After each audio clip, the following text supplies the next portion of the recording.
reporting for Can't Find Real News. We're here at the Torrington Gopher Museum, where we hear there are no actual gophers, and we're here to find out the truth.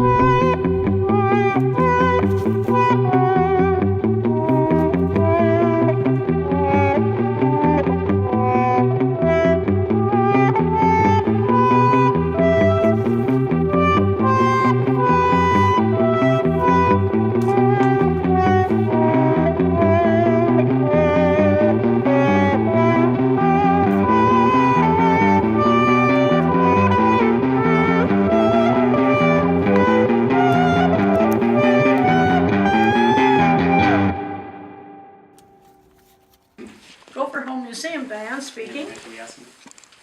I'm just fine, sir. How are you? They're looking at it right now. Oh, perfect.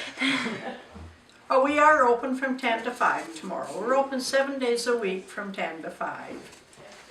Oh, they'll enjoy it. Dianne Curta, I'm the director of Gopher Home Museum. Well, we were looking for something different to attract people into our town, and we knew a museum was the way to go. Gophers. And it's done its job. Museum represents Torrington, and we have what we have in our small town. We thought if we lasted 5 years, we'd be lucky. But here we are, 21 years later, and still going strong. I've had about 125 people through here. Got here about 20 to 10. A group of people that put this museum together. And when we were a village, it was the town council who came up with this idea, and it's done its job. We averaged 6,000 visitors through the 4 months we're officially open. He retired, and now we have Dale Hines. I like this background.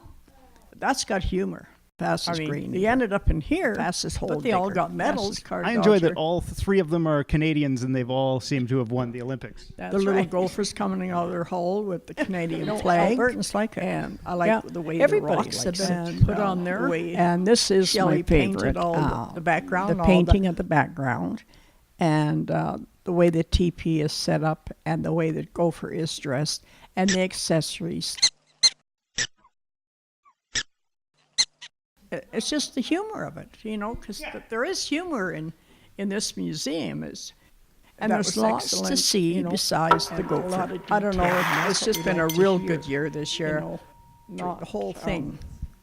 I mean, there's other person that's come in that this is my around. Yes, everything in the gift shop is local people in town. That we found that Albertans aren't traveling outside the province.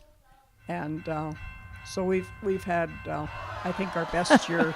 I don't know if I take credit, but I've been with the museum since the day we opened. Wow.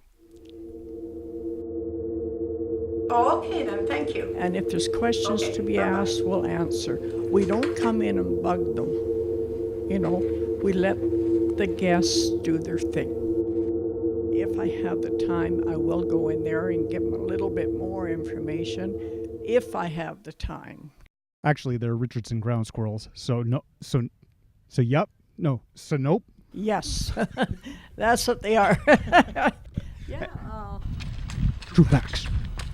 Apparently, if you go past Edmonton, there isn't any. I mean, central Alberta is covered with Richardson ground squirrels. In this area, they can do more damage to a farmer than you'll ever know. More get killed on the highway than we'll ever use in this museum. Sure.